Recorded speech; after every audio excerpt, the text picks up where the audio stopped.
ಕೊನೆಯ ತಿಂಗಳಲ್ಲಿ ನಾವಿದ್ದೇವೆ. 11 ತಿಂಗಳು ದೇವರು ನಮ್ಮನ್ನು ಅದ್ಭುತ ರೀತಿಯಾಗಿ ನಡೆಸಿ 12 ತಿಂಗಳಿನ ಮೊದಲನೇ ದಿವಸ ಆತನ ಆಲಯಕ್ಕೆ ಆದವರಿಗೆ ಕೃಪೆ ಕೊಟ್ಟದನ್ನು ನೆನೆಸಿ ನಾವು ದೇವರಿಗೆ ಸ್ತೋತ್ರವನ್ನು ಸಲ್ಲಿಸೋಣ. 11 ತಿಂಗಳು ದೇವರು ನಮ್ಮನ್ನು ಅದ್ಭುತ ರೀತಿಯಾಗಿ ಪರಿಪಾಲಿಸಿದರು. 12ನೇ ತಿಂಗಳನ್ನ ಅನೇಕರು ಕಾಣದೇ ಇರುವಾಗಲೂ ನಮಗೆ ಆತನು ಕೊಟ್ಟಂತ ಕೃಪೆಯನ್ನು ನೆನೆಸಿ ನಾವು ಸ್ವಲ್ಪ ಸಮಯ ಆತನಿಗೆ ಬಾಯನ್ನು ತೆರೆದು ಸ್ತೋತ್ರವನ್ನು ಸಲ್ಲಿಸುವ. ಅಪ್ಪ ನಿನಗೆ ಸ್ತೋತ್ರ. ನಮ್ಮನ್ನ ಕರಗಳಲ್ಲಿ ಹಿಡಿದು ನೀನು ಇಷ್ಟರವರೆಗೆ ನಡೆಸಿದಕ್ಕಾಗಿ ಸ್ತೋತ್ರಪ್ಪ. ನಮಗೆ ಪೋಷಿಸಿದಕ್ಕಾಗಿ ಸ್ತೋತ್ರಪ್ಪ. ಅನ್ನ ವಸ್ತ್ರಗಳನ್ನು ಕೊಟ್ಟದಕ್ಕಾಗಿ ಸ್ತೋತ್ರಪ್ಪ. ಬೇಕಾದ ಸಮಯದಲ್ಲಿ ನನ್ನ ಕೈ ಹಿಡಿದು ನಮ್ಮನ್ನು ನಿಲ್ಲಿಸಿದಕ್ಕಾಗಿ ನಾವು ನಿನಗೆ ಸ್ತೋತ್ರವನ್ನು ಸಲ್ಲಿಸುತ್ತೇವಪ್ಪ. ನಿನ್ನನ್ನೇ ನಾವು ಮಹಿಮೆಪಡಿಸುತ್ತೇವಪ್ಪ. ನಿನ್ನನ್ನೇ ನಾವು ಘನಪಡಿಸುತ್ತೇವೆ ರಾಜನೇ. ನೀನೊಬ್ಬನೇ ಆರಾಧನೆಗೆ ಯೋಗ್ಯರು ಸ್ವಾಮಿ. ನೀನೊಬ್ಬನೇ ಆರಾಧನೆಗೆ ಅರ್ಹವಾದ ದೇವರಾಗಿದೆಯಪ್ಪ. ನಿನ್ನ ನಾಮವನ್ನೇ ನಾವು ಮೇಲಕ್ಕೆ ಎತ್ತುತ್ತೇವೆ ಸ್ವಾಮಿ. ನಿನ್ನ ಸಾನ್ನಿಧ್ಯ ಈ ಆಲಯದಲ್ಲಿ ತುಂಬಿಕೊಳ್ಳಲಿ ಅಪ್ಪ. ನಿನ್ನ ಅದ್ಭುತವಾದ ಮಹಿಮೆ ಈ ಆಲಯದಲ್ಲಿ ಆವರಿಸಲಿ ಸ್ವಾಮಿ. ಒರ್ರಿವ ಶಂಕರ ಬಸ್ಕಿಯಂತಲೋ ಹಸ್ತಗಡಗರ ಬಸ್ಕಿಯಂತಲೋ ಬೆಟ್ಟಗಳು ಕದಲಿದರು, ಗುಡ್ಡಗಳು ಸ್ಥಳವನ್ನು ಬಿಟ್ಟು ಹೋದರು, ಪರ್ವತಗಳು ಮುಳುಗಿದರು. ಆತನು ಮಾರ್ಪಡದ ದೇವರಾಗಿದ್ದಾರೆ. ಆತನು ಎಂದಿಗೂ ಮಾರ್ಪಡದ ದೇವರಾಗಿದ್ದಾರೆ. ತಂದೆ ತಾಯಿಗಳು ಮಾರ್ಪಡಬಹುದು, ಸ್ನೇಹಿತರು ಮಾರ್ಪಡಬಹುದು, ಬಂಧು ಬಳಗದವರು ಮಾರ್ಪಡಬಹುದು. ಆದರೆ ಮಾರ್ಪಡದೆ ಕೈಯನ್ನು ಹಿಡಿದು ನಡೆಸುವ ದೇವರು ಆತನಾಗಿದ್ದಾರೆ. ಆತನೇ ನಮ್ಮನ್ನು 11 ತಿಂಗಳು ಕಾಪಾಡಿ ನಡೆಸಿದ ದೇವರಾಗಿದ್ದಾರೆ. ಅದನ್ನು ನೆನೆಸಿ ದೇವರಿಗೆ ಸ್ತೋತ್ರವನ್ನು ಸಲ್ಲಿಸೋಣ. ಎಲ್ಲ ಅದ್ಭುತಗಳಿಗೋಸ್ಕರ ಸ್ತೋತ್ರವನ್ನು ಸಲ್ಲಿಸೋಣ. ಎಲ್ಲ ಮಹತ್ಕಾರ್ಯಗಳಿಗೋಸ್ಕರ ಸ್ತೋತ್ರವನ್ನು ಸಲ್ಲಿಸೋಣ. ಎಲ್ಲ ಆಶೀರ್ವಾದಗಳಿಗೋಸ್ಕರ ದೇವರಿಗೆ ಮುಂಜಾನೆ ಸಮಯದಲ್ಲಿ ಸ್ತೋತ್ರವನ್ನು ಸಲ್ಲಿಸೋಣ. ಒರಿವ ಶಂಕರ ಮಸ್ಯಂದು, ಒರಿವ ಕರಕರ ಮಸ್ಯಂದು ಎಲ್ಲ ಕರಗಳಲ್ಲಿ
Spirit. Thank you, Jesus.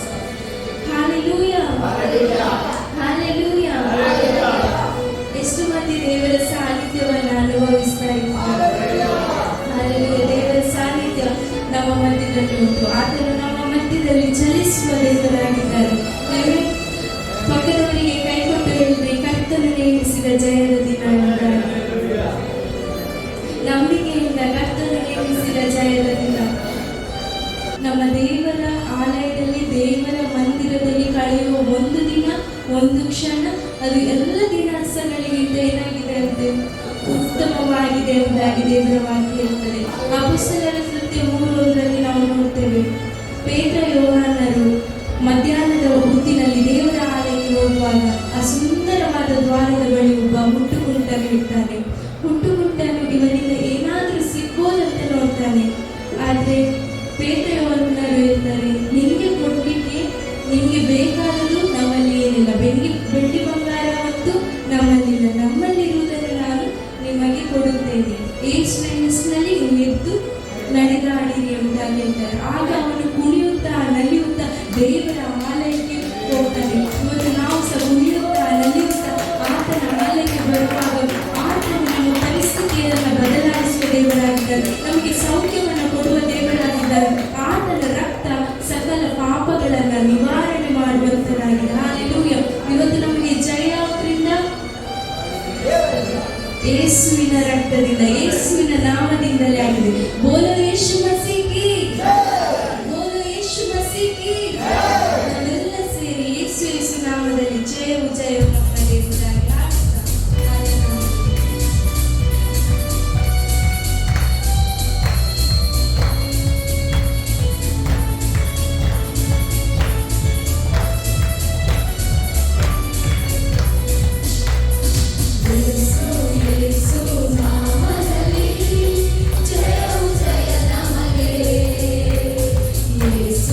ಯೇಸು ರಕ್ತದಲ್ಲಿ ಬಿಡುಗಡೆ ನಮಗೆ.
ಅಲ್ಲಿ ಯಾವ ಸಂಹಾರಕನಿಗೂ ಜಾಗ ಇರುವುದಿಲ್ಲ.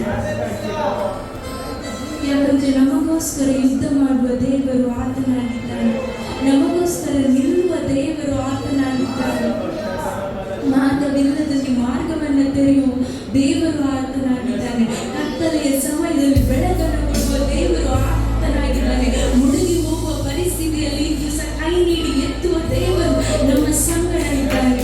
ಆದ್ದರಿಂದ ಆತನಿಗೆ ನಾವು ಸ್ತೋತ್ರವನ್ನು ಸಲ್ಲಿಸೋಣ. ಯೇಸುವೇ, ನೀನು ಸರ್ವಶಕ್ತನು, ಸರ್ವವ್ಯಾಪಿ, ಸರ್ವವನ್ನ ಆಳುವ ದೇವರು, ಸರ್ವವನ್ನ ನಿಯಂತ್ರಿಸುವ ದೇವರು ನೀನಾಗಿದ್ದೀಯಪ್ಪ. ಅದಕ್ಕೋಸ್ಕರ ನಾನು ನಿನಗೆ ಸ್ತೋತ್ರ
ಈ ಸ್ತೋತ್ರದಿಂದ ಆತ್ಮದಿಂದಲೂ ಸತ್ಯದಿಂದಲೂ ಆರಾಧಿಸಲಿಕ್ಕೆ ನಮಗೆ ಸವಿಯಾಗಿ ಸಹಾಯ ಮಾಡಿದ್ದಕ್ಕಾಗಿ ಆರಾಧನೆ ಮಾಡುತ್ತಿದ್ದ ಪ್ರತಿಯೊಂದು ನಿನ್ನ ಮಕ್ಕಳನ್ನು ನೀನು ಹೇಳವಾಗಿ ಆಶೀರ್ವದಿಸಪ್ಪ.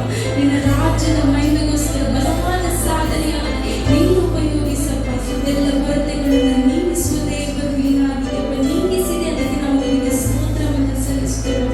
ಮುಂದಿನ ಪ್ರತಿಯೊಂದು ಭಾಗಗಳನ್ನು ನೀನು ಹೇಳವಾಗಿ ಆಶೀರ್ವದಿಸುವಪ್ಪ. ಕೀರ್ತನೆ ಭಾಗವನ್ನು ಆಶೀರ್ವದಿಸು, ಕಾಣಿಕೆ ಭಾಗವನ್ನು ಆಶೀರ್ವದಿಸಪ್ಪ. ವಾಕ್ಯದ ಭಾಗವನ್ನು ನೀನು ಆಶೀರ್ವದಿಸು, ಸಾಕ್ಷ್ಯ ಭಾಗವನ್ನು ನೀನು ಆಶೀರ್ವದಿಸಪ್ಪ.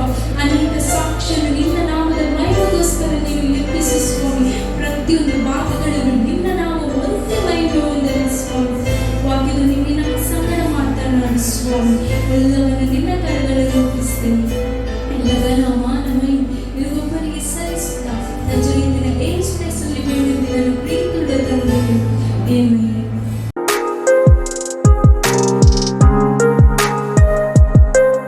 ಸತ್ಯವೇದ ಪುಸ್ತಕದಲ್ಲಿ ಯೋಹಾನನು ಬರೆದ ಸುವಾರ್ತೆ 1ನೇ ಅಧ್ಯಾಯ ಅದರಲ್ಲಿ 4 ಮತ್ತು 5ನೇ ವಾಕ್ಯವನ್ನು ಯಾರಾದರೂ ಗಟ್ಟಿಯಾದ ಶಬ್ದದಲ್ಲಿ ಓದಬಹುದು. ಯೋಹಾನನು ಬರೆದ ಸುವಾರ್ತೆ 1ನೇ ಅಧ್ಯಾಯ 4 ಮತ್ತು 5ನೇ ವಾಕ್ಯವನ್ನು ಯಾರಾದರೂ ಗಟ್ಟಿಯಾದ ಶಬ್ದದಲ್ಲಿ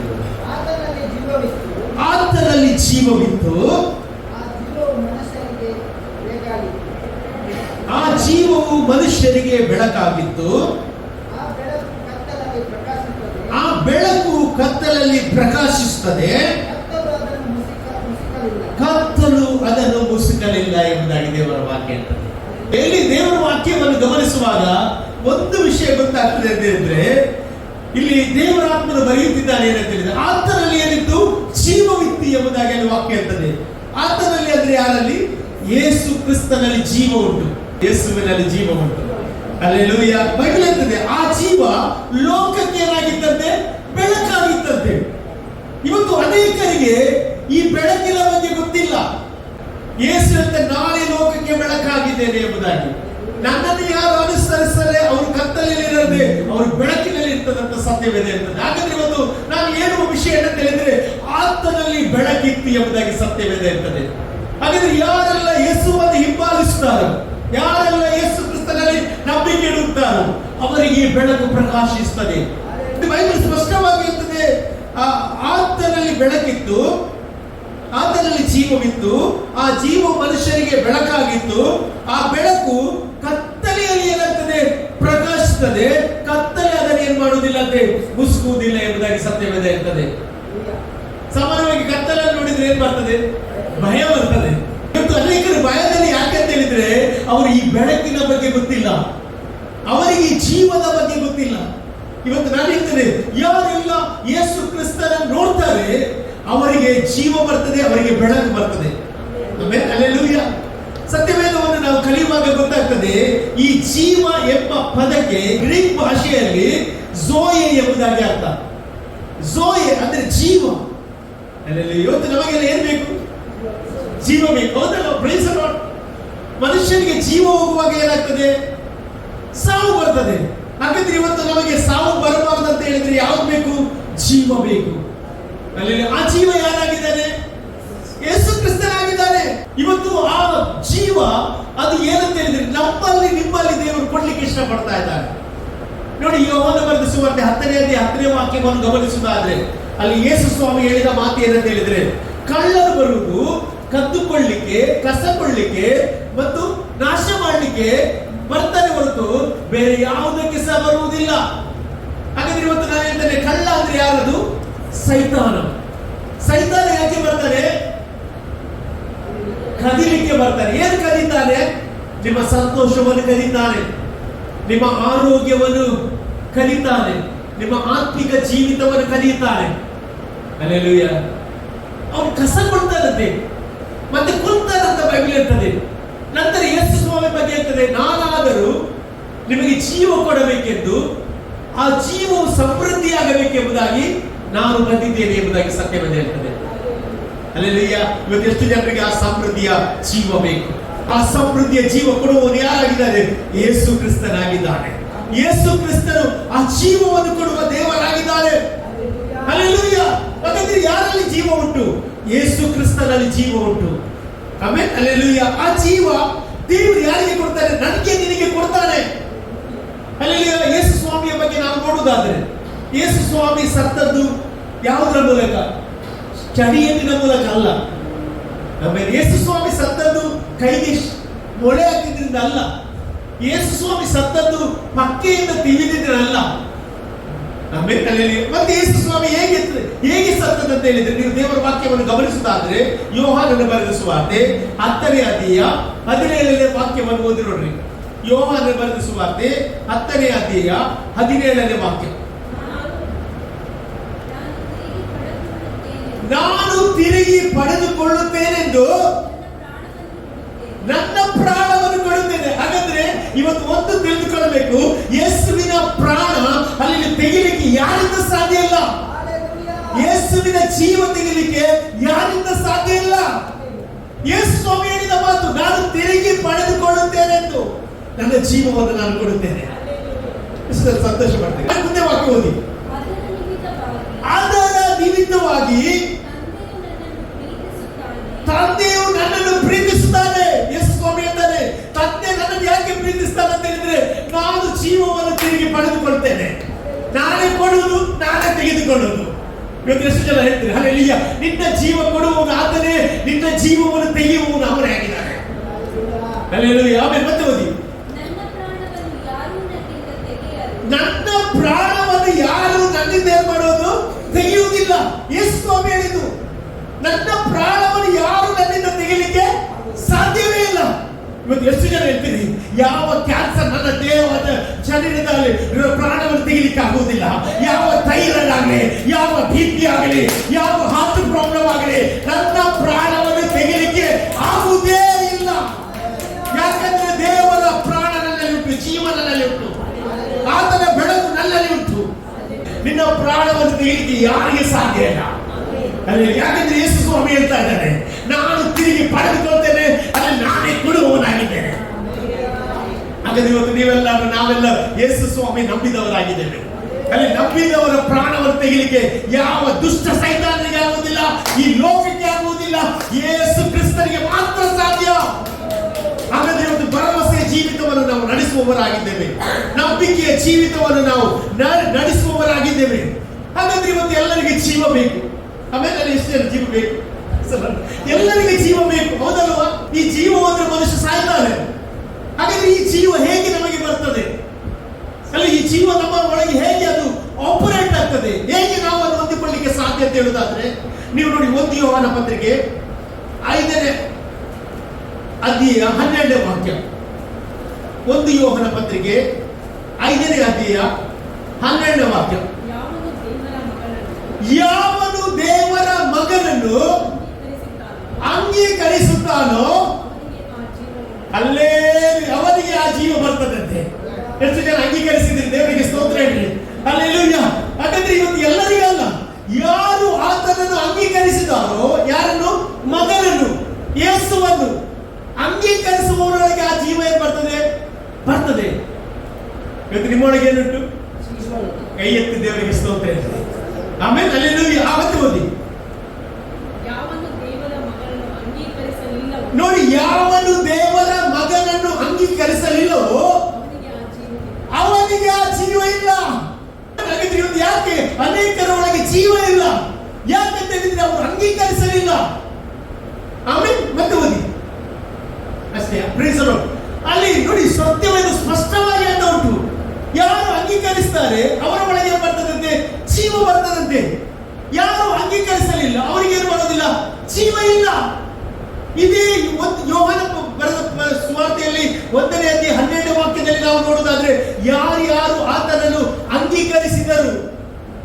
ಆಮೇಲೆ ಅಂದ್ರೆ ಅಲ್ಲಿ ವಾಕ್ಯ ನೋಡಿ ನೀವು, ಯಾರು ಅಂಗೀಕರಿಸಿದರು ಅಂದರೆ ಆತನ ಹೆಸರಲ್ಲಿ ನಂಬಿಕೆ ಇಟ್ಟರು, ಅವರಿಗೆ ದೇವರ ಮಕ್ಕಳಾಗುವ ಅಧಿಕಾರವನ್ನು ಕೊಟ್ಟನು ಎಂಬುದಾಗಿ.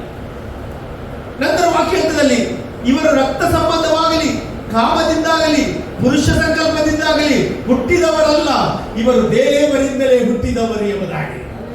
ಎಷ್ಟು ಜನ ದೇವರಿಂದ ಹುಟ್ಟಿದವರು ಇಲ್ಲಿದ್ದೀರಿ? ಹಾಗಾದ್ರೆ ನಾನು ಹೇಳ್ತೇನೆ, ಆ ಮಗನಲ್ಲಿ ಜೀವ ಇತ್ತು. ಆ ಜೀವ ಯಾರಿಗೆ ಸಿಗ್ತದೆ ಅಂತ ಹೇಳಿದ್ರೆ, ಯಾರು ಆತನನ್ನು ಅಂಗೀಕರಿಸ್ತಾರೋ ಅವರಿಗೆ ಈ ಜೀವ ಬರ್ತದೆ ಎಂಬುದಾಗಿ ದೇವರ ವಾಕ್ಯ. ಹಲ್ಲೆಲೂಯ. ಹಾಗಾದ್ರೆ ಇವತ್ತು ನಾವು ಮನುಷ್ಯರ ಸಾಕ್ಷಿಗಿಂತ ಯಾರ ಸಾಕ್ಷಿ ಇಂಪಾರ್ಟೆಂಟ್? ದೇವರ ಸಾಕ್ಷಿ ಇಂಪಾರ್ಟೆಂಟ್. ಹೌದಲ್ಲ? Praise the Lord. ನೀನು ಅದೇ ನೋಡಿ 1 ಯೋಹಾನ ಪತ್ರಿಕೆ 5ನೇ ಅಧ್ಯಾಯ 9ನೇ ವಾಕ್ಯದಿಂದ ಓದ್ರಿ. 9ರಿಂದ 11. ನಾವು ಮನುಷ್ಯರ ಸಾಕ್ಷಿಯನ್ನು ತೆಗೆದುಕೊಳ್ಳುತ್ತೇವಲ್ಲ. ನಾವು ಯಾವಾಗ ಯಾರ ಸಾಕ್ಷಿ ತಗೊಳ್ಳೋದು? ಮನುಷ್ಯರ ಸಾಕ್ಷಿಯನ್ನು ತಗೊಳ್ಳೋದು. ಆಮೇಲೆ ಅಲ್ಲಿ ಒಬ್ಬ ಸತ್ತರೆ ಅಲ್ಲಿ ಅವನು ಸಹ ಸಾಯ್ತಾನ ಅಂತ ನಾವು ನೆನೆಸುದು. ಆದ್ರೆ ಅವನು ಸಾಯಲಿ, ನೀನು ಸಾಯುವುದಿಲ್ಲ. ಯಾಕಂದ್ರೆ ನಿನ್ನೊಳಗೆ ಏನುಂಟು? ಜೀವ ಉಂಟು. ಲೋಕದವರಲ್ಲ ಪ್ರಕಾರ ನಾವಲ್ಲ, ಲೋಕದಿಂದ ಬೇರ್ಪಟ್ಟು ಜೀವಿಸುವವರು ನಾವಾಗಿದ್ದೇವೆ. ನಾವೆಲ್ಲ ಭಯದಿಂದಲೇ ಕೆಲವರು ಸಾಯೋದು. ಯಾಕಂದ್ರೆ ನಾವು ಮನುಷ್ಯರ ಸಾಕ್ಷಿಯನ್ನು ನೋಡ್ತೇವೆ. ಅವನಿಗೆ ಹೀಗೆ ಆಯ್ತು, ಅವನಿಗೆ ಹಾಗೆ ಆಯ್ತು ಅಲ್ಲ, ಅದೇ ನಾವು ನೋಡುದು. ಆದ್ರೆ ದೇವರ ವಾಕ್ಯ ಇರ್ತದೆ, ನೀನು ಮನುಷ್ಯನ ಸಾಕ್ಷಿಯನ್ನು ನೋಡ್ಬೇಡ, ನೀನು ದೇವರು ಕೊಡುವ ಸಾಕ್ಷಿಯನ್ನು ಕೇಳು. ನಾವು ಮನುಷ್ಯರ ಸಾಕ್ಷಿಯನ್ನು ಕೇಳಿ ನೋಡುತ್ತೇವಲ್ಲ. ಮತ್ತೆ ದೇವರ ಸಾಕ್ಷಿ ಅದಕ್ಕಿಂತ ಏನಾಗಿದೆ? ವಿಶೇಷವಾಗಿದೆ. ಆಮೇಲೆ ದೇವರ ಸಾಕ್ಷಿ ಏನಾಗಿದೆ ಅಂದ್ರೆ ಮನುಷ್ಯರ ಸಾಕ್ಷಿಗಿಂತ ಏನಾಗಿದೆ? ವಿಶೇಷವಾಗಿದೆ. ಮತ್ತೆ ದೇವರು ಕೊಟ್ಟ ಸಾಕ್ಷಿ ಏನೆಂದರೆ ಆತನು ತನ್ನ ಮಗನ ವಿಷಯದಲ್ಲಿ ಹೇಳಿದ್ದೆ. ನೋಡಿ, ದೇವರ ಮಗನಲ್ಲಿ ನಂಬಿಕೆ ಇಟ್ಟವರು ಆ ಸಾಕ್ಷಿಯನ್ನು ಎಲ್ಲಿ ಬಂದಿದ್ದಾರೆ? ಹಾಗಾದ್ರೆ ಇವತ್ತು ಯಾರೆಲ್ಲ ಆತನ ಮಗನಲ್ಲಿ ನಂಬಿಕೆ ಇಟ್ಟಿದ್ರಿ, ಆ ಸಾಕ್ಷಿಯನ್ನು ನೀವು ಹೊಂದಿದ್ದೀರಿ. ಮತ್ತೆ ದೇವರನ್ನು ನಂಬದವರು ಆತನನ್ನು ಏನ್ ಮಾಡಿದಾರಂತೆ? ಸುಳ್ಳುಗಾರನಾಗಿ ಮಾಡಿದಾಗ. ಯಾರೆಲ್ಲ ಯೇಸು ಕ್ರಿಸ್ತ ನಂಬುವುದಿಲ್ಲ, ಅವನು ಸುಳ್ಳುಗಾರನಾಗಿದ್ದಾನೆ ಅಂತ ಬೈಬಲ್ ಹೇಳ್ತದೆ. ಆಮೇಲೆ ಮತ್ತೆ ಅದು ಹೇಗೆಂದರೆ ದೇವರು ತನ್ನ ಮಗನ ವಿಷಯವಾಗಿ ಹೇಳಿರುವ ಸಾಕ್ಷಿಯಲ್ಲಿ ಅವನು ನಂಬಿಕೆ ಇಡಲಿಲ್ಲ. ಆ ಸಾಕ್ಷಿ ಯಾವುದೆಂದರೆ ದೇವರು ನಮಗೆ ನಿತ್ಯ ಜೀವವನ್ನು ಅನುಗ್ರಹಿಸಿದನು. ಆ ಜೀವವು ಆತನ ಮಗನಲ್ಲಿ ಇದೆ ಎಂಬುದೇ. ಅಲ್ಲಿ ಹಾಗಾದ್ರೆ ಇವತ್ತು ಆ ಜೀವ ಯಾರಲ್ಲಿ ಉಂಟು? ಹೌದು, ಯೇಸು ಸ್ವಾಮಿಯಲ್ಲಿದ್ದ ಜೀವ ಯಾರಿಗೆ ಬಂದಿದೆ ಇವತ್ತು? ನಮ್ಮ ಹೇಗೆ ಬಂದಿದೆ? ಆತನನ್ನು ಅಂಗೀಕರಿಸಿದ. ಆಮೇಲೆ ಆ ಜೀವ ನಿಮ್ಮಲ್ಲಿ ಬಂದಿದೆ ಅಂತ ಸತ್ಯವೇದ ಸ್ಪಷ್ಟವಾಗಿ ಅಂತ ಉಂಟು ಪ್ರಿಯರೇ. ಹಾಗಾದ್ರೆ ನಿತ್ಯ ಜೀವ ಎಲ್ಲಿ ಸಿಗ್ತದೆ? ಅದು ಯೇಸು ಕ್ರಿಸ್ತನಿಂದ ಮಾತ್ರ ನಿತ್ಯ ಜೀವ ಸಿಗ್ಲಿಕ್ಕೆ ಸಾಧ್ಯ. ಆಮೇಲೆ ದೇವರ ವಾಕ್ಯ ಇರ್ತದೆ, ಯೋಹಾನ 3:10, ದೇವರು ಲೋಕದ ಮೇಲೆ ಎಷ್ಟೋ ಪ್ರೀತಿಯನ್ನಿಟ್ಟು ತನ್ನ ಒಬ್ಬನೇ ಮಗನನ್ನು ಕೊಟ್ಟನು, ಆತನನ್ನು ನಂಬುವವರು ಒಬ್ಬರಾದರೂ ನಾಶವಾಗದೆ ಎಲ್ಲ ನಿತ್ಯ ಜೀವ ಆಗ್ತದೆ. ಹಾಗಾದ್ರೆ ಯಾರೆಲ್ಲ ಯೇಸು ಕ್ರಿಸ್ತನ ಅವರು ನಾಶ ಆಗುವುದಿಲ್ಲ, ಅವರು ಹಾಳಾಗುವುದಿಲ್ಲ, ಅವರ ಒಳಗೆ ಜೀವ ಉಂಟು. ಆಮೇಲೆ ಅಲ್ಲಿ ಹಾಗಾದ್ರೆ ಈ ಜೀವ ಎಲ್ಲಿ ಸಿಗ್ತದೆ? ಯೋಹಾನ ಬರೆದ ಸುವಾರ್ತೆ 5ನೇ ಅಧ್ಯಾಯ 24ನೇ ವಾಕ್ಯ. ಯೋಹಾನನು ಬರೆದ ಸುವಾರ್ತೆ 5ನೇ ಅಧ್ಯಾಯ 24ನೇ ವಾಕ್ಯ. ನನ್ನ ವಾಕ್ಯವನ್ನು ಕೇಳಿ ನನ್ನನ್ನು ಕಳಿಸಿಕೊಟ್ಟಾತನನ್ನು ನಂಬುವವರು ನಿತ್ಯ ಜೀವ ಹೊಂದಿದ್ದಾರೆ. ಹಾಗಿದ್ರೆ ಇವತ್ತು ವಾಕ್ಯ ಬಹಳ ಇಂಪಾರ್ಟೆಂಟ್. ವಾಕ್ಯ ಬಿಟ್ಟು ನಾವು ಎಡಕ್ಕೆ ಬಲಕ್ಕೆ ತಿರುಗಬಾರದು. ಆಮೇಲೆ ಬೈಬಲ್ ಸ್ಪಷ್ಟ ಹೇಳ್ತದೆ, ಏನಂತ ಹೇಳಿದ್ರೆ ನನ್ನ ವಾಕ್ಯವನ್ನು ಕೇಳಿ ನನ್ನನ್ನು ಕಳಿಸಿದಾಗ ನಂಬುವ ನಿತ್ಯ ಜೀವ ಹೊಂದಿದ್ದಾನೆ. ನೋಡಿ, ಅವನು ಯಾವುದಕ್ಕೆ ಗುರಿಯಾಗುವುದಿಲ್ಲ? ತೀರ್ಪಿಗೆ ಗುರಿಯಾಗುವುದಿಲ್ಲ. ಮರಣದಿಂದ ಪಾರಾಗಿ ಜೀವಕ್ಕೆ ಸೇರಿದ್ದಾರೆ. ನೀವು ಯಾವುದರಿಂದ ಪಾರಾಗಿದ್ದೀರಿ? ಮರಣದಿಂದ ಪಾರಾಗಿದ್ದೀರಿ. ಅದಕ್ಕೆ ನಾನು ಹೇಳಿದ್ದು ಹಲ್ಲೆಲೂಯ, ನಿಮ್ಮಲ್ಲಿ ಜೀವ ಇರುವಾಗ ಯಾವ ಮರಣದ ಶಕ್ತಿ ನಿಮ್ಮನ್ನು ಮುಟ್ಲಿಕ್ಕೆ ಆಗುವುದಿಲ್ಲ. ಯಾಕಂದ್ರೆ ನೀವು ಮರಣದಿಂದ ಪಾರಾಗಿದ್ದವರಾಗಿದ್ದಾರೆ. ಯಾಕಂದ್ರೆ ಯೇಸುವನ್ನು ಸ್ವೀಕಾರ ಮಾಡಿದ ನಿಮಿತ್ತವಾಗಿ ಆ ಜೀವ ನಿಮ್ಮಲ್ಲಿ ಉಂಟು. Hallelujah, praise the Lord. ಹಾಗಾದ್ರೆ ಇಲ್ಲಿ ಸ್ಪಷ್ಟವಾಗಿ ಹೇಳ್ತದೆ ಏನಂತ ಹೇಳಿದ್ರೆ, ಮರಣದಿಂದ ಪಾರಾಗಿ ದೇವರ ಜೀವವನ್ನು ನಮಗೆ ಕೊಟ್ಟಿದ್ದಾನೆ. ಹಲ್ಲೆಲೂಯ. ಹಾಗಾದ್ರೆ ಯಾರಿಗೆ ನಿತ್ಯ ಜೀವ? ರೋಮಪುರದವರಿಗೆ ಬರೆದ ಪತ್ರಿಕೆ 2ನೇ ಅಧ್ಯಾಯ 7ನೇ ವಾಕ್ಯ. ರೋಮಪುರದವರಿಗೆ ಬರೆದ ಪತ್ರಿಕೆ 2ನೇ ಅಧ್ಯಾಯ 7ನೇ ವಾಕ್ಯ. ಯಾರು ಪ್ರಭಾವ ಮಾನ ನಿರ್ಲಯತ್ವಗಳನ್ನು ಹೊಂದಬೇಕೆಂದು ಒಳ್ಳೆಯದನ್ನು ಬೇಸರಗೊಳ್ಳದೆ ಮಾಡುತ್ತಾರೋ ಅವರಿಗೆ ಏನು ಕೊಡ್ತಾರಂತೆ? ನಿತ್ಯ ಜೀವ ಕೊಡ್ತಾರಂತೆ. ಎಲ್ಲರಿಗೆಲ್ಲ ನಿತ್ಯ ಜೀವ. ಯಾರು ಬೇಸರಗೊಳ್ಳದೆ ಒಳ್ಳೆಯದನ್ನು ಮಾಡ್ತಾ ಇರ್ಬೇಕಂತೆ. ಅವ್ರು ಕೆಟ್ಟದ್ದು ಮಾಡಲಿಕ್ಕೆ ನೀನು ಒಳ್ಳೇದು ಮಾಡು. ಎಷ್ಟು ಜನ ಇರ್ತಾರೆ? Hallelujah, praise the Lord. ನೀನು ಹಾಗೆ ಮಾಡಿದ್ರೆ ದೇವರು ಹೇಳ್ತಿದ್ದಾನೆ ಏನಂತ ಹೇಳಿದ್ರೆ, ನಿನಗೆ ಏನ್ ಕೊಡ್ತಾರಂತೆ? ದೇವರು ಪ್ರಭಾವವನ್ನು ಕೊಡ್ತಾರಂತೆ. ಪ್ರಭಾವ ಅಂದ್ರೆ ಏನು ಗೊತ್ತಿಲ್ಲ? ದೇವರ ಮಹಿಮೆ ನಿನ್ನಲ್ಲಿ ಬರ್ತದೆ. ಹಲ್ಲೆಲೂಯಾ. ಆ ಪ್ರಭಾವ ಬಂದವರ ಜೀವಿತದಲ್ಲಿ ದೇವರ ಕ್ರಿಯೆಗಳು ನಡೆಯುತ್ತದೆ. ಸ್ಟೆಫನ ಸಾಯುವಾಗ ಅವನ ಮುಖ ಹೇಗಿತ್ತಂತೆ? ಪ್ರಭಾವದಿಂದ ದೇವದೂತರ ಮುಖದಾಗಿ ಅವರು ಪ್ರಕಾಶಿಸಿದ್ದಾರೆ. ಅವರು ಏನು ಪ್ರಾರ್ಥನೆ ಮಾಡಿದ್ರು? ದೇವರ ಈ ಶಿಕ್ಷೆಯನ್ನು ಅವರ ಮೇಲೆ ಕೊಡಬೇಡ.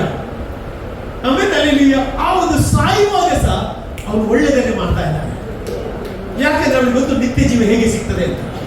ಬೈಬಲ್ ಸ್ಪಷ್ಟವಾಗಿ ಹೇಳ್ತದೆ ಏನಂತ ಹೇಳಿದ್ರೆ, ಪ್ರಭಾವ, ನಿರ್ಲಯತ್ವ, ಮಾನ. ನಿರ್ಲಯತ್ವ ಅಂತ ಹೇಳಿದ್ರೆ ಲಯವಿಲ್ಲದ ದೇಹ. ಆಮೇಲೆ ಅಂದ್ರೆ ನಾಶವಾಗದ ಜೀವ. ಹೇಳ್ತೇನೆ, ನಾವು ನಿಮ್ಮ ಜೀವ ನಾಶ ಆಗುವುದಿಲ್ಲ. ಯಾಕಂದ್ರೆ ನಿಮ್ಮ ಜೀವ ಕ್ರಿಸ್ತನಲ್ಲಿ ಮರೆಯಾಗಿದೆ. ಹಲ್ಲೆಲೂಯಾ. ಯಾಕಂದ್ರೆ ಆತನು ಸರ್ವಶಕ್ತನಾದ ದೇವರಾದ್ರಿಂದ ಇವತ್ತು ನಿಮಗೆ ಬೇಕಾದ ಜೀವ ಅದು ಆತನಿಂದಲೇ ಬರುವಂತದ್ದಾಗಿದೆ. ಆದ್ರೆ ಸತ್ಯವೇದ ನೀವು ಗಮನಿಸುವುದಾದ್ರೆ 90ನೇ ಕೀರ್ತನೆ ಅದರಲ್ಲಿ 10ನೇ ವಾಕ್ಯವನ್ನು ಗಮನಿಸುವುದಾದ್ರೆ ಅಲ್ಲಿ ಮೋಶೆ ಹೇಳ್ತಾ ಇದ್ದಾರೆ, ಮನುಷ್ಯನ ಆಯುಷ್ಕಾಲದ ಬಗ್ಗೆ ಮಾತನಾಡ್ತಾನೆ. ಕೀರ್ತನೆ 90:10 ಇರ್ತದೆ, ಮನುಷ್ಯನ ಆಯುಷ್ಕಾಲ 70, ಬಲ ಹೆಚ್ಚಿದರೆ 80, ಕಷ್ಟ ಸಂಕಟಗಳೇ ಅದರ ಆಡಂಬರ ಎಂಬುದಾಗಿ. ಯಾರು ಹೇಳಿದ್ದು? ಮೋಶೆ ಹೇಳಿದ್ದು. ಯಾರು ಹೇಳಿದ್ದು? ಮೋಶೆ. ಮೋಶೆ ಹೇಳಿದ ವ್ಯಕ್ತಿ ಎಷ್ಟು ವರ್ಷ ಬದುಕಿದ ಗೊತ್ತಿಲ್ಲ? 120 ವರ್ಷ ಬದುಕಿದ. ಹೇಳಿದ ವ್ಯಕ್ತಿ ಮನುಷ್ಯ ಬದುಕಿದ್ರೆ ಎಷ್ಟು ವರ್ಷ?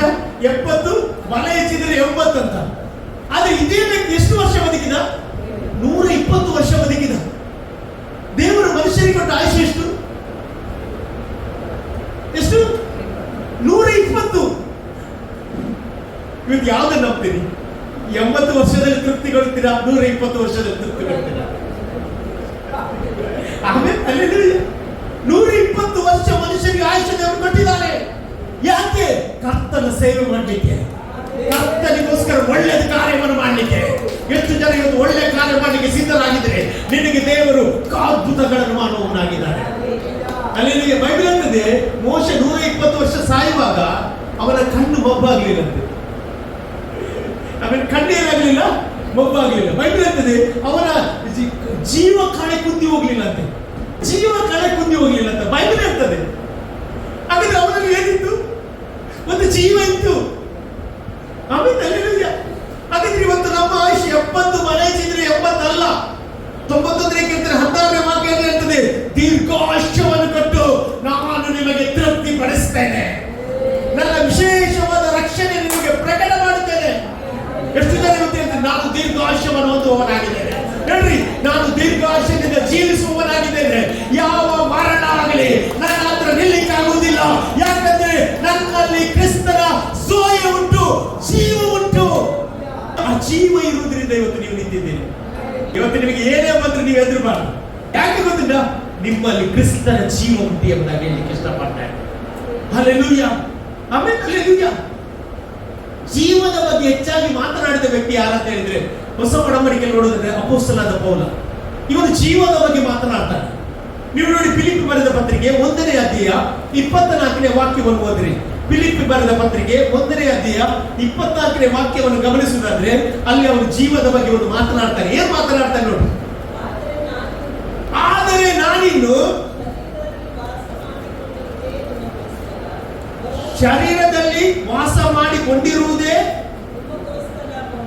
ನಿಮಗೋಸ್ಕರ ಬಹು ಅವಶ್ಯವಾದದ್ದು.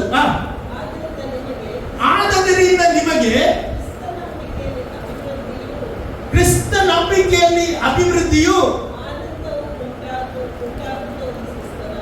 ಆನಂದ ಉಂಟಾಗುವುದಕ್ಕೋಸ್ಕರ ನೋಡಿ, ನಾನು ಜೀವದಿಂದುಳಿದು ನಿಮ್ಮೆಲ್ಲರ ಬಳಿಯಲ್ಲಿ ಇರುವೆನೆಂದು ದೃಢವಾಗಿ ನಂಬಿದ್ದೇನೆ. ಇಲ್ಲಿ ಜೀವದ ಬಗ್ಗೆ ಮಾತನಾಡ್ತಾನೆ. ಇವನು ಏನ್ ಹೇಳ್ತಾರೆ ಗೊತ್ತುಂಟಾ?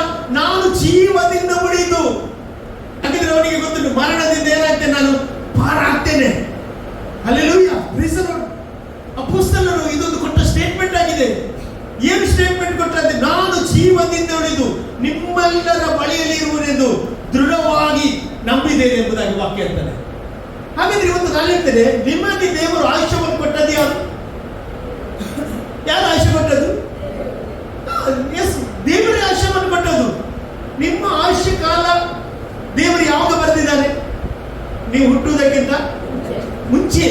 ಹೌದಲ್ಲ, ದಿನ ಪ್ರಾರಂಭವಾಗುವ ಮೊದಲೇ ನಿಮ್ಮ ಆಯುಷ್ಯವನ್ನು ಯಾವುದರಲ್ಲಿ ಬರೆದಿದ್ದಾನಂತೆ?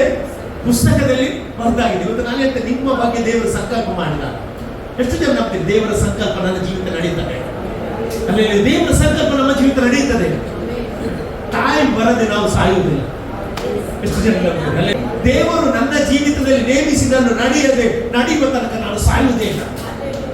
ಅಲ್ಲಿ ನೋಡಿ, ಅಪೊಸ್ತಲನಾದ ಪೌಲನ ಜೀವಿತದಲ್ಲಿ ನಾವು ನೋಡುವುದಾದ್ರೆ ಅಪೊಸ್ತಲ ಕೃತ್ಯ 14ನೇ ಅಧ್ಯಾಯ ಅದರಲ್ಲಿ ನೀವು 8ನೇ ವಾಕ್ಯದಿಂದ ನೀವು ಗಮನಿಸುವುದಾದ್ರೆ, ಅಪೊಸ್ತಲ ಕೃತ್ಯ 14ನೇ ಅಧ್ಯಾಯ 8ನೇ ವಾಕ್ಯ ಅದು ಹೀಗೆ ಇರ್ತದೆ ಅಂತ ಹೇಳಿದ್ರೆ, ಅಲ್ಲಿ ಲುಸ್ತ್ರದೊಳಗೆ ಕಾಲುಗಳಲ್ಲಿ ಬಲವಿಲ್ಲದ ಒಬ್ಬ ವ್ಯಕ್ತಿ ಕೂತುಕೊಂಡಿದ್ದಾನಂತ ಅಲ್ಲಿ ವಾಕ್ಯ ಇರ್ತದೆ. ಅವನು ಏನಾಗಿದ್ದಾನಂತೆ? ಹುಟ್ಟನಾಗಿದ್ದಾನಂತೆ. ಬೈಬಲ್ ಅಂತಂದ್ರೆ ಅವನು ಎಂದೂ ನಡೆಯಲಾರದವನಾಗಿದ್ದ. ಈ ಒಂದು ಹುಟ್ಟನಾದ ವ್ಯಕ್ತಿ ಏನ್ ಮಾಡ್ತಾನೆ ಅಂತ ಹೇಳಿದ್ರೆ, ಪೌಲನು ವಾಕ್ಯ ಹೇಳುವುದನ್ನು ಏನ್ ಮಾಡ್ತಾನೆ? ಕೇಳಿಸ್ತಾನಂತೆ. ಹಾಗಾದ್ರೆ ವಾಕ್ಯಕ್ಕೆ ಎಷ್ಟು ಶಕ್ತಿ ಉಂಟು ನೋಡಿ. ಇವತ್ತು ನೀವು ವಾಕ್ಯವನ್ನು ಕೇಳುತ್ತಿರುವಾಗಲೇ ನಾನು ಹೇಳ್ತೇನೆ, ಈ ಶಕ್ತಿ ಪ್ರಕಟವಾಗ್ತದೆ. ಆ ಶಕ್ತಿ ನಿಮಗೆ ಜೀವವನ್ನು ಕೊಡುತ್ತದೆ. ಆ ಶಕ್ತಿ ನಿಮ್ಮ ಜೀವಿತದಲ್ಲಿ ಅದ್ಭುತಗಳನ್ನು ಮಾಡುತ್ತದೆ.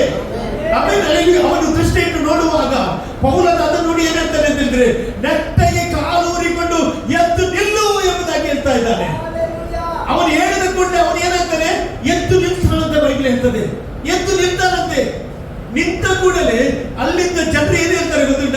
ದೇವತೆಗಳು ಮನುಷ್ಯನ ರೂಪದಲ್ಲಿ ಭೂಮಿಯ ಮೇಲೆ ಬಂದಿದ್ದಾರೆ ಅಂತ ಹೇಳಿ ಏನ್ ಮಾಡ್ತಾರೆ ಅಂತ ಹೇಳಿದ್ರೆ, ಅಲ್ಲಿ ಪೌಲನಿಗೆ ಮತ್ತು ಬಾರ್ನಬನಿಗೆ ಏನ್ ಮಾಡ್ತಾರೆ? ಅವರು ಹೋರಿಯನ್ನು ಕಡಿಲಿಕ್ಕೆ ಬರ್ತಾರೆ. ಯಾರಿಗೆ? ಪೌಲ ಮತ್ತು ಬಾರ್ನಬನಿಗೆ.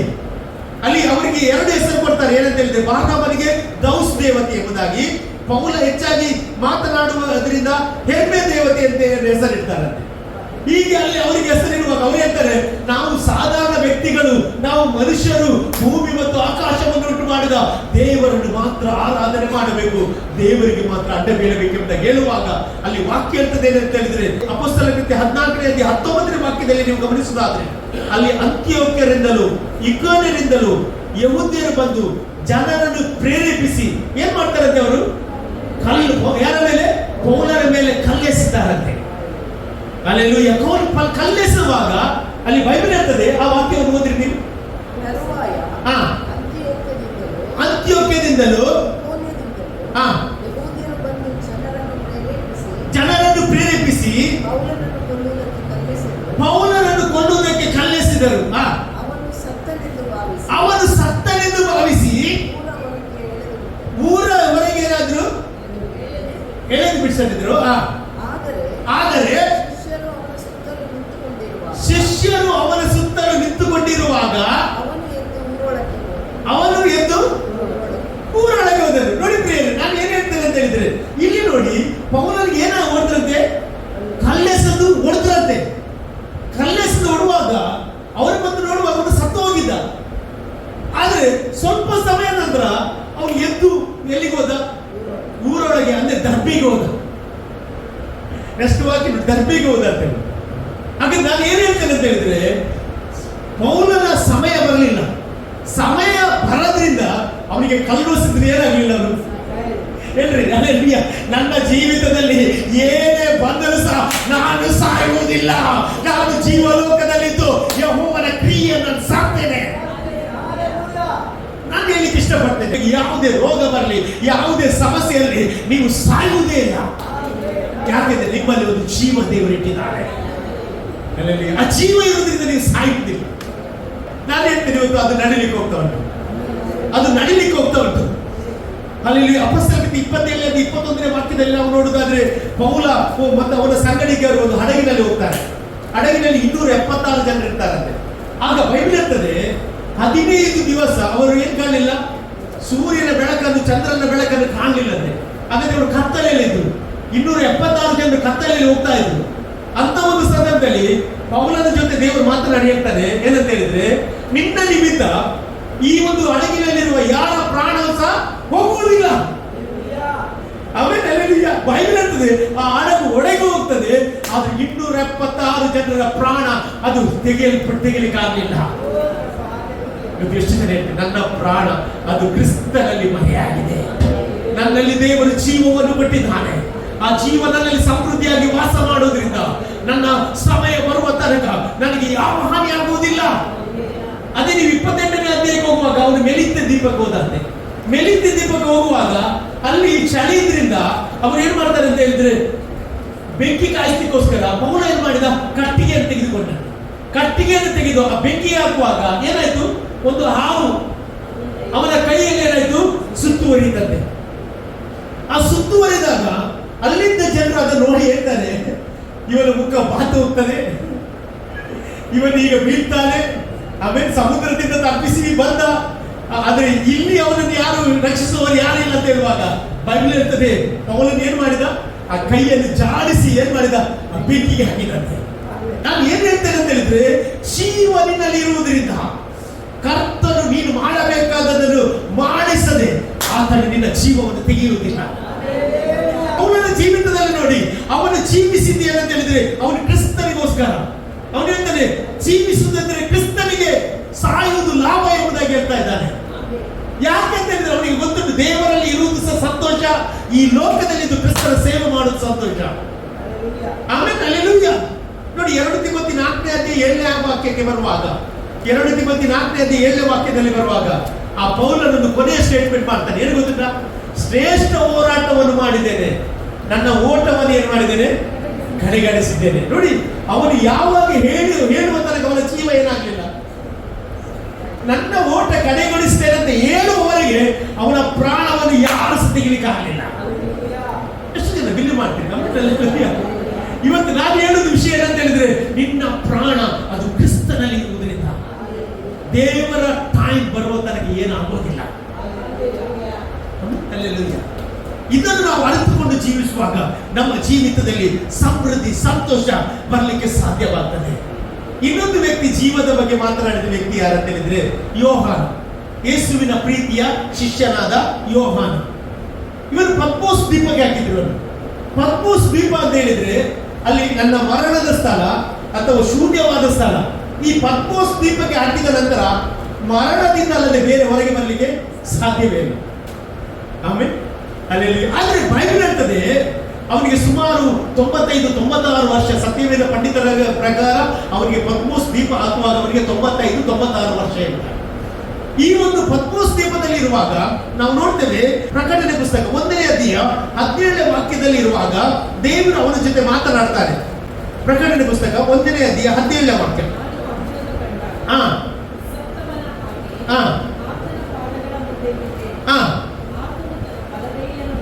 ಆತನು ತನ್ನ ಬಲಗೈಯನ್ನು ನನ್ನ ಮೇಲೆ ಚಾಚಿ, ಹೆದರಬೇಡ, ನಾನು ಮೊದಲನೆಯವನು ಕಡೆಯವನು, ಸದಾ ಜೀವಿಸುವವನಾಗಿದ್ದೇನೆ, ಸತ್ತವನಾಗಿದ್ದೇನು, ಈಗೋ ಯುಗಾಂತರಗಳಲ್ಲಿ ಬದುಕುವವನಾಗಿದ್ದೇನೆ.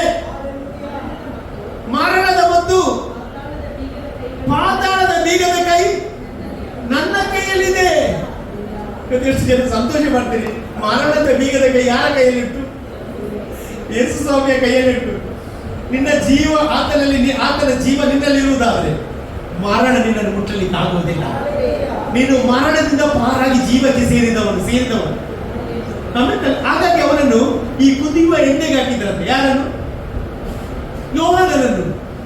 ಪತ್ಮೋಸ್ ದ್ವೀಪದಲ್ಲಿ ಅವನು ಸಾಯ್ಬೇಕಂತ ಒಂದು ಕುದಿಯುವ ಎಣ್ಣೆಗೆ ಬನಲಿಗೆ ಹಾಕಿದ್ರಂತೆ. ಈ ಬನಲಿಗೆ ಹಾಕುವ ಸತ್ತೋದನ ಇಲ್ಲ. ಯಾಕೆ? ಅವನ ಟೈಮ್ ಬರಲಿಲ್ಲ. ನಾನು ಹೇಳಿದ್ದೇನೆ, ಟೈಮ್ ಬರದೆ, ನಾನು ಟೈಮ್ ಬರದೆ ಈ ಲೋಕ ಬಿಟ್ಟು ಹೋಗುವುದಿಲ್ಲ. ದೇವರ ಕ್ರಿಯೆಗಳನ್ನು ಮಾಡಿ ಅಲ್ಲಿ ದೇವರು ಹೇಳಿದ ಸಮಯದಲ್ಲಿ ದೇವರು ಕರ್ತವ್ಯ ಹೋಗ್ತಾನೆ. ಅಲ್ಲೆಲ್ಲೂಯ್ಯ. ಹಾಗಾದ್ರೆ ಇವತ್ತು ನಾನು ಹೇಳ್ತೇನೆ, ಆತನ ಜೀವ ಎಲ್ಲಿ ಉಂಟು ಹೇಳ್ರಿ? ನನ್ನೊಳಗೆ ಉಂಟು, ನನ್ನೊಳಗೆ ಉಂಟು. ಆ ಜೀವ ನಿಮ್ಮಲ್ಲಿ ಸಮೃದ್ಧಿಯಾಗಿ ವಾಸ ಮಾಡ್ತಾ ಉಂಟು. ನನ್ನಲ್ಲಿರುವ ಜೀವವು ಯೇಸುವಿನಲ್ಲಿರುವುದು. ಆಮೇಲೆ ಹಲ್ಲೆಲೂಯಾ. ನೋಡಿ, ನಾನು ಹೇಳ್ತಿದ್ದೇನೆ ಅಂತೇಳಿ, ಯೇಸು ಪಾತಾಳವನ್ನು ಜಯಿಸಿದ್ದಾನೆ.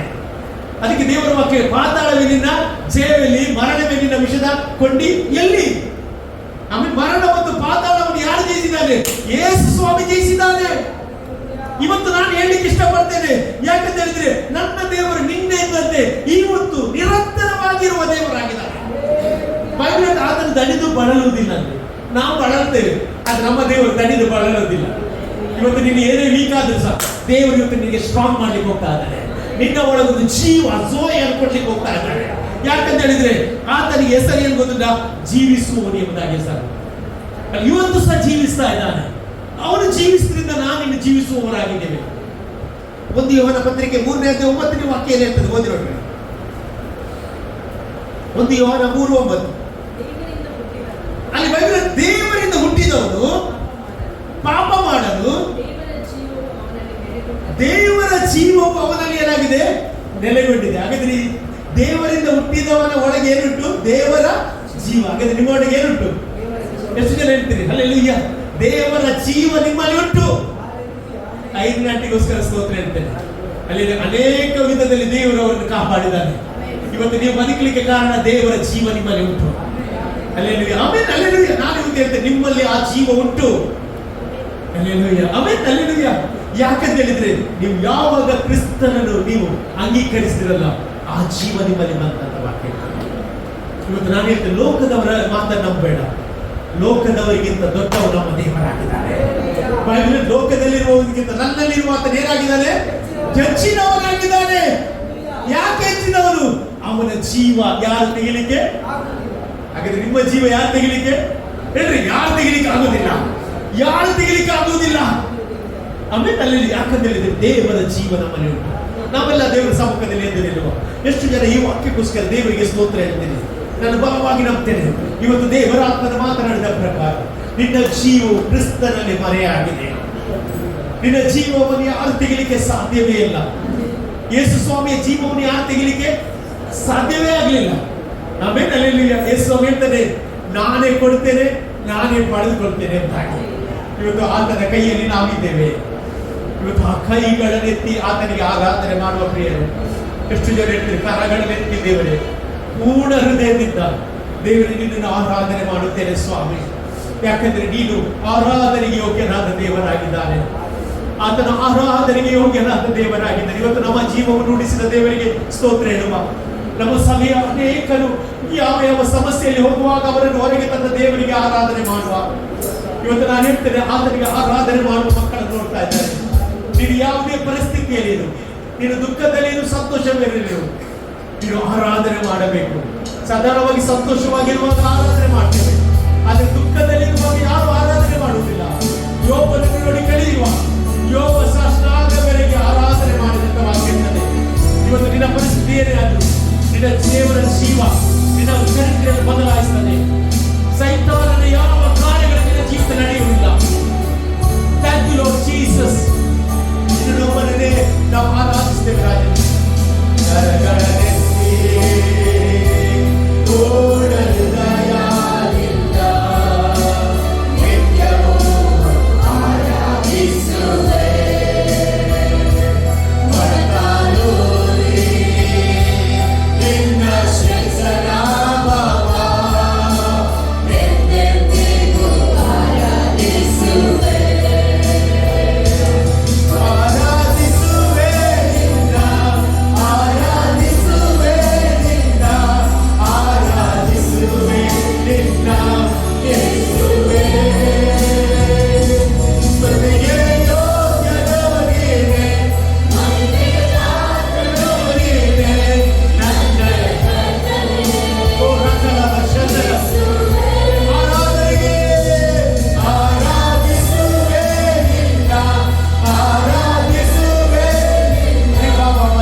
ನನಗೆ ಜೀವ ಕೊಟ್ಟಿದ್ದಾನೆ.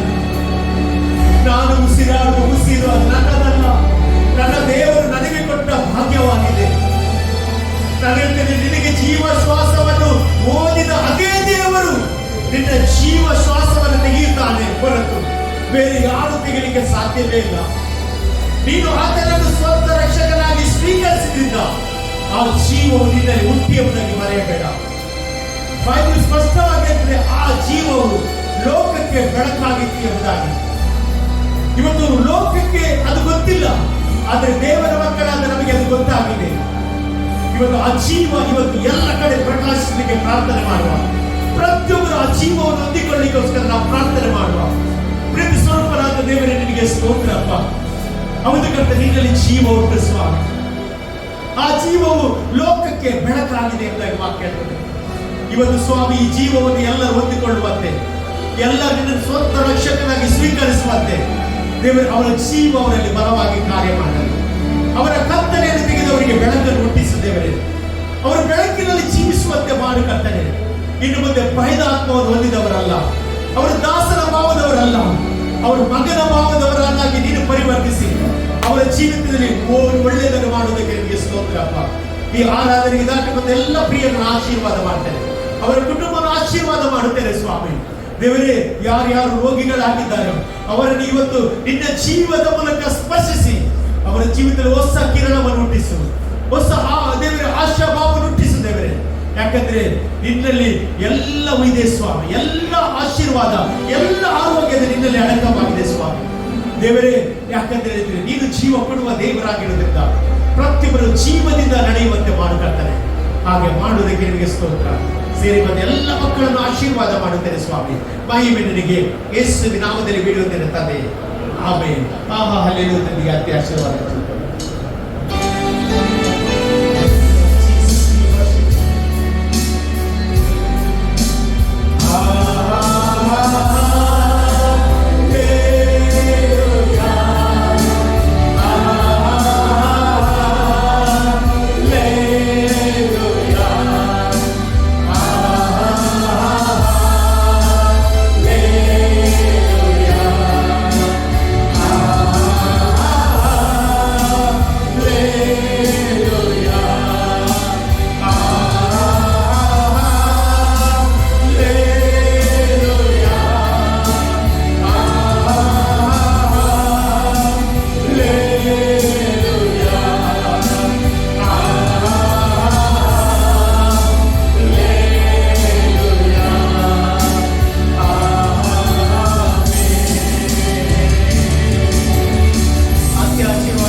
ದೇವರ ಪ್ರೀತಿಯು ಪರಿಶುದ್ಧಾತ್ಮ ಸೇರಿ ಬಂದ ಎಲ್ಲ ದೇವರ